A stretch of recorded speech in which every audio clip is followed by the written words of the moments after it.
ఎన్నికల్లో ఏ పార్టీకైనా కొన్ని ప్రతిష్టాత్మకమైనటువంటి సీట్లు ఉంటాయి, నియోజకవర్గాలు ఉంటాయి. ఆ నియోజకవర్గాల్లో గెలుపు గనక సాధిస్తే చుట్టుపక్కల 4-5 జిల్లాలలో ఆ ఎఫెక్ట్ ఉంటుంది. సో ఆ ప్రాంతంలో, ఆ రీజియన్లో తాము ఎక్కువ సీట్లు సాధించగలం అనేటువంటి ఫీలింగ్లో ఆ పార్టీ ఉంటుంది.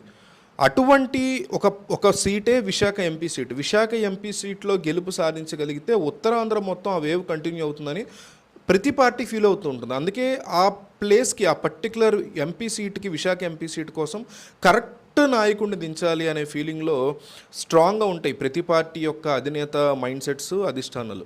సో ఇప్పుడు జగన్మోహన్ రెడ్డి ఒక లేడీని ఆ స్థానానికి దించడానికి ప్లాన్ చేస్తున్నారని తెలుస్తోంది.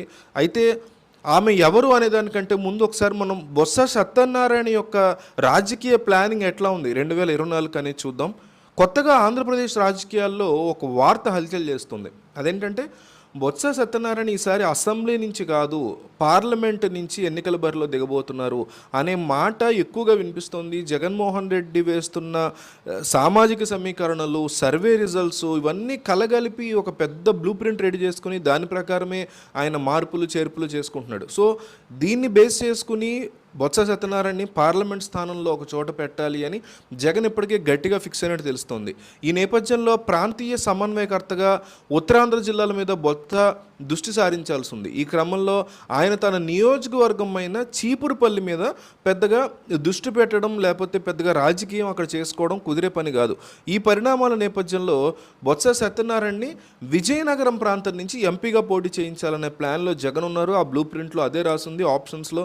అంటే కొన్నిసార్లు కొన్ని కుదరవు కాబట్టి 2-3 పేర్లు రాసుకుంటారు. అందులో ఫస్ట్ పేరు విజయనగరం ఎంపీగా పోటీ చేయించాల్సింది బొత్స సత్యనారాయణ అనే ఉంది. దాన్ని బొత్స సత్యనారాయణ వద్దంటున్నారు. ఆయన తను చీపురుపల్లి నుంచే బరిలోకి దిగుతానని, ఉత్తరాంధ్ర మొత్తం తను హ్యాండిల్ చేయలేనని, మళ్ళీ చీపురుపల్లి నుంచి ఎమ్మెల్యేగానే దిగి మళ్ళీ మంత్రి అవుతాను, మంత్రి పదవి ఓపెన్ పర్లేదు, కానీ నేను నా నియోజకవర్గాన్ని వదలను, విజయనగరం ఎంపీ మీరు ఎవరికి కావాలంటే ఇచ్చుకోండి, కానీ ఈ కండిషన్ గనక మీరు ఓకే చెప్తే వైజాగ్ ఎంపీ పదవికి తన భార్యని ఆ టికెట్ ఇవ్వాలని బొత్స కోరుతున్నట్టుగా తెలుస్తుంది. జగన్మోహన్ రెడ్డి కూడా దానికి ఫేవర్గానే ఉన్నారు అట్లా ఇవ్వడానికి. సో ఆమె పేరు బొత్స ఝాన్సీ.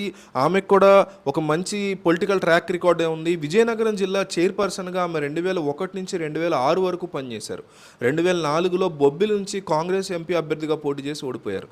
ఆ తర్వాత జరిగిన ఉప ఎన్నికల్లో గెలుపొంది 2007, 2009 వరకు బొబ్బిలి ఎంపీగా చేశారు.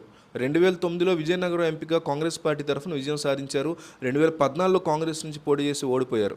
ఈ నేపథ్యంలో బొత్స ఝాన్సీని విశాఖపట్నం నుంచి బరిలోకి దించితే ఒక మహిళ, అందులోనూ బీసీ మహిళకి చోటు ఇచ్చినట్టుగా అవుతుందని వైసీపీ లెక్కలేసుకుంటుంది. అందులో బొత్స సత్యనారాయణ ఒక పర్టికులర్ సామాజిక వర్గానికి చెందినవారు. విశాఖపట్నం పార్లమెంటరీ పరిధిలో ఆ సామాజిక వర్గం ఓటర్లు గణనీయ సంఖ్యలో ఉన్నారు. ఆర్థికంగా బలంగా ఉంటారు. ఈ ఫ్యామిలీ అంగబలం ఉంది. బొత్స సత్యనారాయణ లాంటి వ్యక్తిని వెనకాల నిలబెట్టగలిగితే తన భార్యను గెలిపించుకోవడంతో పాటు ఉత్తరాంధ్ర మొత్తం ఉన్నటువంటి, ఇప్పుడు ఒక పార్లమెంట్ సెగ్మెంట్కి 7 అసెంబ్లీ సెగ్మెంట్లు ఉంటాయి పార్లమెంట్ కింద. సో ఈ 7 అసెంబ్లీ సెగ్మెంట్లు వాళ్ళు ఓటేస్తేనే తన భార్య గెలుస్తారు. కాబట్టి 7 జిల్లాల మీద, 7 నియోజకవర్గాల మీద బొత్స స్ట్రాంగ్ కాన్సన్ట్రేట్ చేస్తారని, 2 జిల్లాలని మ్యాక్సిమం బొత్స కవర్ చేస్తారనే ఫీలింగ్లో జగన్మోహన్ రెడ్డి ఉన్నారని, చీపురుపల్లి ఎమ్మెల్యే సీట్ ఆయనకి ఇచ్చి వైజాగ్ ఎంపీ సీట్ ఆయన భార్య బొత్స ఝాన్సీకి ఇవ్వడానికి జగన్ ప్లాన్ చేస్తున్నట్టుగా తెలుస్తుంది.